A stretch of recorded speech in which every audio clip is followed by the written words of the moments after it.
Oi, pessoal, bom dia. Hoje nós iremos trabalhar o capítulo 11 do livro, tá? Que é o título Questões Éticas Envolvidas nos Relacionamentos Interpessoais no Trabalho, né?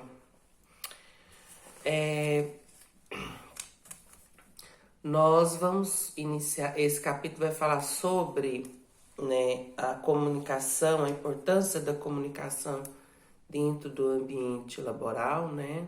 Comunicação interpessoal, ou seja, comunicação entre as pessoas daquele ambiente, né? A importância dele para o progresso da própria empresa. Mas pensemos aqui, se a minha comunicação for falha com vocês dentro do ambiente escolar, não vai fluir naturalmente nossas aulas. Se dentro da sua família a comunicação não fluir, também teremos problemas, também não, não vão fluir as coisas. E assim, em todas as áreas de nossas vidas, inclusive no social, se os interlocutores não se entendem, há tendência a haver conflitos e às vezes conflitos graves.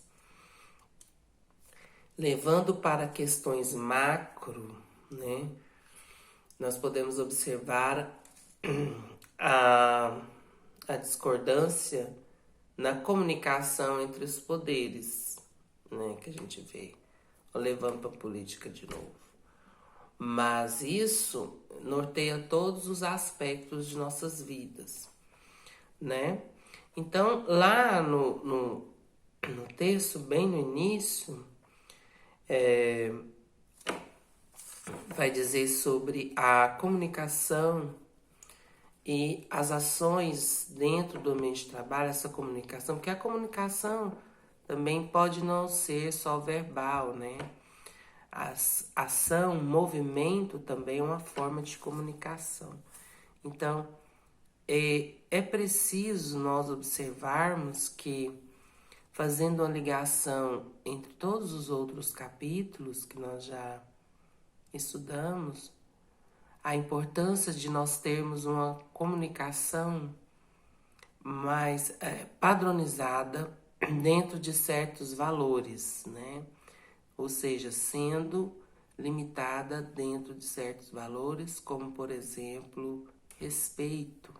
Então, nós vamos ver que, levando para o âmbito da empresa, que é o que nos interessa e é o que vai tratar dentro do capítulo, ainda que seja curto, o bom desses capítulos curtos é que nós podemos explorar, né? Levar além a nossa conversa. Não fica só limitado ao que está escrito no texto. Então, essa comunicação, né, dentro da empresa, né, entre o emissor e o receptor, né, no texto vai mostrar o trajeto, né, do emissor, da codificação, da mensagem, da decodificação pelo receptor, a resposta do receptor e o feedback. Então, nós vamos observar o seguinte, que a importância dessa comunicação é especialmente, né, para o âmbito das empresas, né, passar a imagem de confiança, a perpetuação dela dentro do mercado, dentro do sistema econômico. Por quê? A empresa é o seu interlocutor, né, o seu receptor, né, é o consumidor.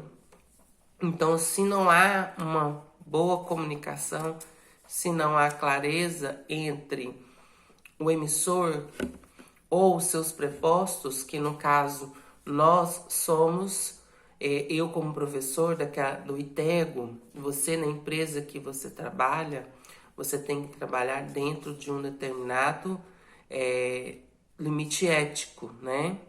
Então, a conduta que você vai exercer dentro da empresa é a imagem que você vai passar para os outros, para a sociedade e, no caso específico das empresas, para os consumidores.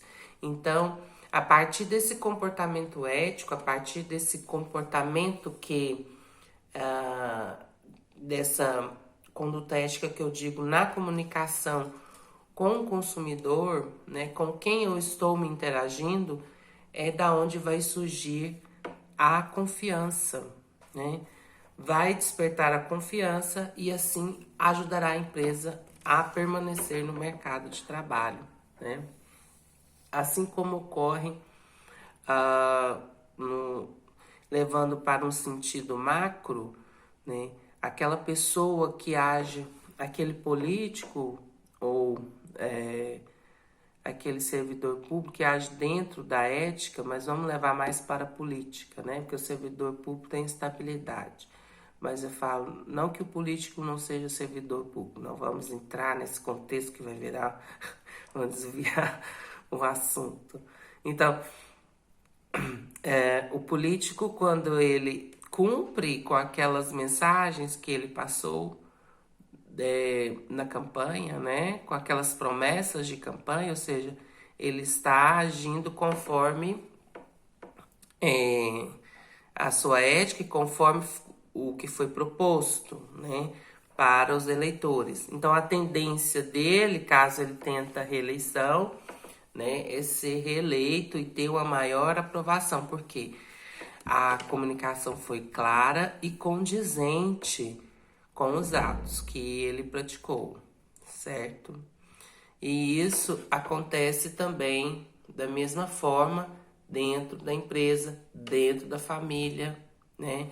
Agora, quando o ato da pessoa não é condizente com o que ela fala, por exemplo, ou é destoante com os limites morais, né? A tendência é o que? A ocorrer um conflito e para o político rejeição da população, rejeição dos seus eleitores, né? Dentro do ambiente de trabalho, o que acontece? Pode ocorrer, né? Como eu disse para vocês, nós temos nossos padrões éticos, né? E dentro da empresa, eu disse para vocês sobre as normas éticas que às vezes são até regulamentadas dentro da empresa, né? Então você deve seguir aquele padrão, né, ético, mesmo porque é importante ter essa uniformização da comunicação, né? Uniformização. Porque eu falo uniformização, você pode observar também, que eu falo em questão para você observar, identificar a questão da uniformização. Na profissão do advogado, por exemplo, do médico, eles seguem certos padrões. Tem um certo, principalmente na advocacia, na justiça, tem certos ritos, tem certas expressões que devem ser usadas, outras expressões que não podem ser utilizadas dentro do ambiente da justiça, que fora de lá seria totalmente comum e aceitável, né? Então, você dentro da empresa, seguindo aquele padrão de conduta, aquele manual, né? O manual de procedimento, ética e conduta, eu vejo na empresa que eu advogo, lá tem um código de ética, e muitas das vezes a violação muito grave desse código de ética pode gerar o quê? A rejeição daquele empregado. Assim como eu me referi ao exemplo do político. E isso pode acarretar o quê? Uma advertência, uma suspensão e, inclusive, uma dispensa sem justa causa, né? Eu digo dispensa sem justa causa, tipo, imotivada, porque o empregador, ele não vai dizer que estava insatisfeito com um empregado, ou pode até dizer, mas quando eu digo dispensar sem justa causa, é porque como nós vimos, vocês ainda não pegaram direito ao trabalho, Não, mas vira o NRs em relação ao conceito de empregador. É ele que assume o risco da atividade econômica, não é? Então, ele vendo que um empregado não age dentro dos padrões éticos e que esteja passando uma imagem ruim da empresa para os demais que relacionam com ela, consumidores ou não. Quando eu falo não consumidores, pode ser outras empresas com as quais a que você trabalha mantém contratos, né? Então, o empregador pode motivadamente demitir esse empregado, né? Porque ele é que assume o risco da atividade econômica. Nós estamos fazendo até uma interligação já entre as matérias ética, direito, mas isso é bom, porque o conhecimento ele se comunica assim como o direito. Então, para sustentar os negócios e para manter a empresa no mercado, a empresa que você trabalha, né? Precisa manter uma boa relação. As suas ações têm que ser condizentes também, né? Com padrões éticos, porque como nós sabemos, as ações também, principalmente as ações, são uma forma de comunicação.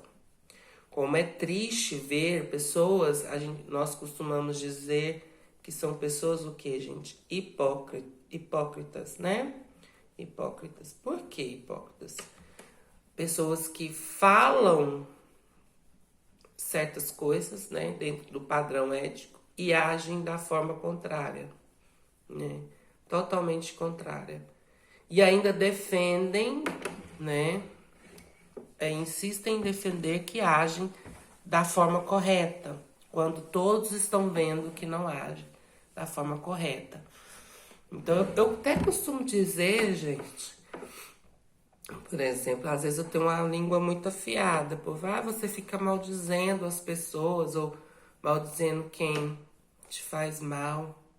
Eu tenho a seguinte filosofia: você falar mal, tipo, expressar-se negativamente em relação a uma pessoa, como um xingamento, por exemplo, para você mesmo, falar, fulano é filho, né, do P. Tá. Isso não é tão grave quanto fazer, porque eu não tenho poder sobre a vida da outra pessoa. Então, se você xinga para você mesmo internamente, isso só vai fazer mal para você ou vai ficar só para você. Agora, o pior são as ações, gente. Por isso que eu falo que as ações é uma forma de comunicação. Não adianta você pregar coisas boas e falar coisas boas, sair coisas bonitas da sua boca, se as suas atitudes são diferentes, gente. Se as suas atitudes são contrárias. Porque a sua comunicação verbal é de um jeito, mas as suas ações não condizem com a sua ação. E afinal de contas, o que vai valer ao final é a ação. É sempre a ação. É sempre o exemplo, não é? É sempre o exemplo. Então, levando para o lado religioso, Jesus não só falava, né? Jesus exemplificava e demonstrava durante a sua vida terrena, né? Tanto é que ele se sacrificou ao final, em defesa de tudo aquilo que ele pregou, né? Ou seja, foi crucificado por pessoas hipócritas. Olha, já estamos levando para o lado da religião. Bom, aí o processo de comunicação, gente. Então, nunca se esqueça disso. O que vai marcar a pessoa são os seus comportamentos. Em qualquer ambiente que você estiver, né? Então, tome cuidado com o seu comportamento, que é uma forma de expressão muito forte.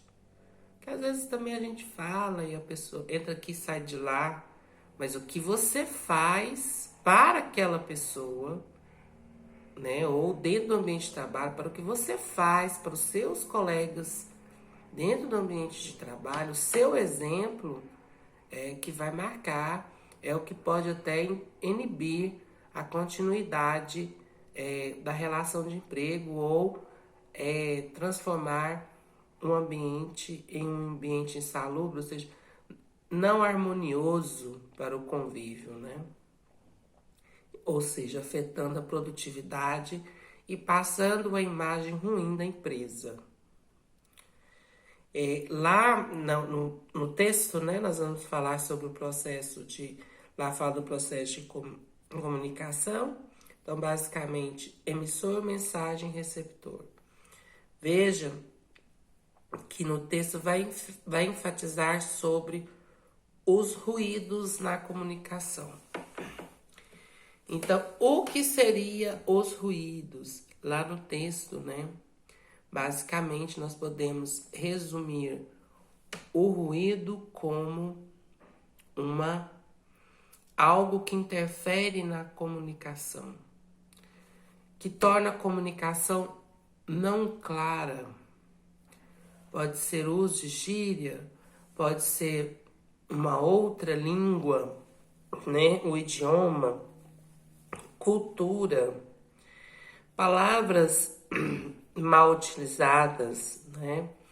Ou informações não confirmadas. Quem nunca brincou de telefone sem fio quando era criança? Eu sou das antigas, gente.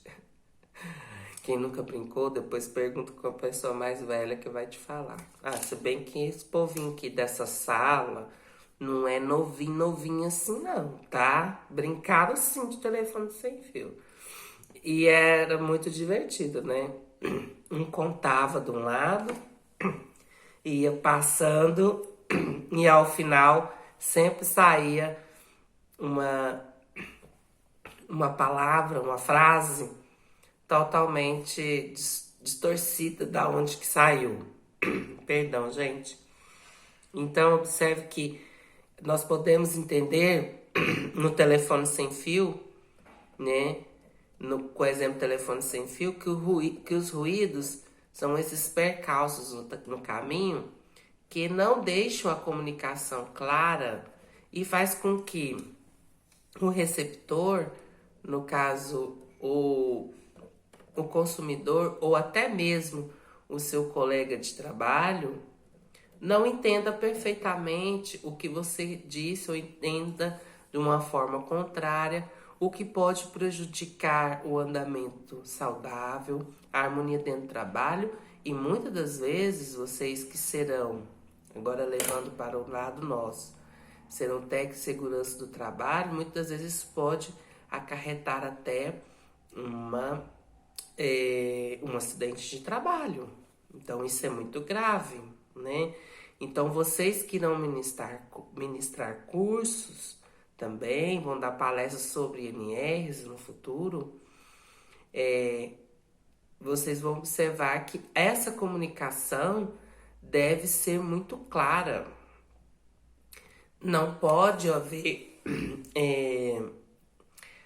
dúvida quanto ao que você está passando para os colegas. Então, serão, por exemplo, quando você fosse dar um curso de NR10, né? Que for tratar sobre eletricidade. E quando for tratar da NR, se eu não me engano, é a 35, gente, ou é a 36 que trata sobre altura, trabalho em altura, acho que é a 35, enfim.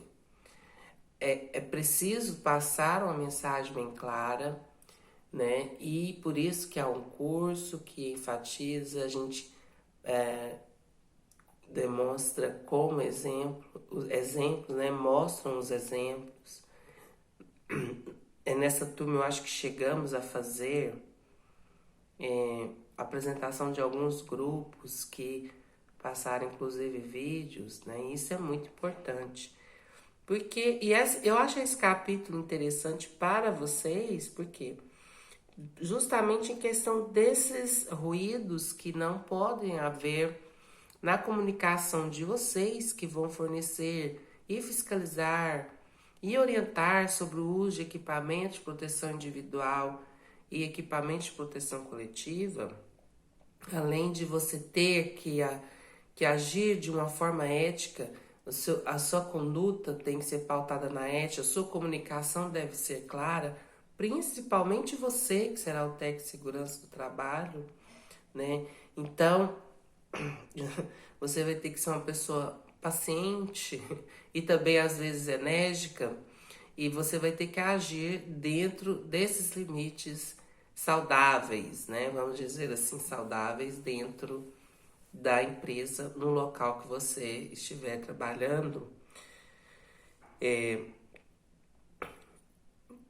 Você, como técnico de segurança, também participando lá da CIPA, né? A CIPA também tem que ter uma comunicação clara, passar uma informação clara, precisa, dentro dos limites. E aí, como você vai saber, como saberemos que essa comunicação foi eficaz, foi clara e atingiu o seu objetivo? É com o famoso feedback. Veja que tem o quadro lá no texto, né, que vai falar sobre o emissor, codificação, mensagem, decodificação, receptor, resposta e feedback. O feedback é o quê? Seria o quê? A reação. Eu sempre peço para vocês, por exemplo, quando eu gravo um vídeo ou quando estou dando aula presencial, eu sempre peço que me deem um feedback. Que é isso? A sua reação, o que você achou, qual a sua opinião sobre a aula, né? O que pode melhorar ou o que você não entendeu. Então, isso pode ocorrer dentro da empresa, principalmente quando você for dar o curso você que tem segurança, que vai lidar com as pessoas que deverão utilizar os equipamentos de proteção individual e coletivo, e que você terá que passar as orientações. Precisam haver o que? Esse feedback, e é muito importante esse feedback, né? Para saber que se a informação foi clara e precisa.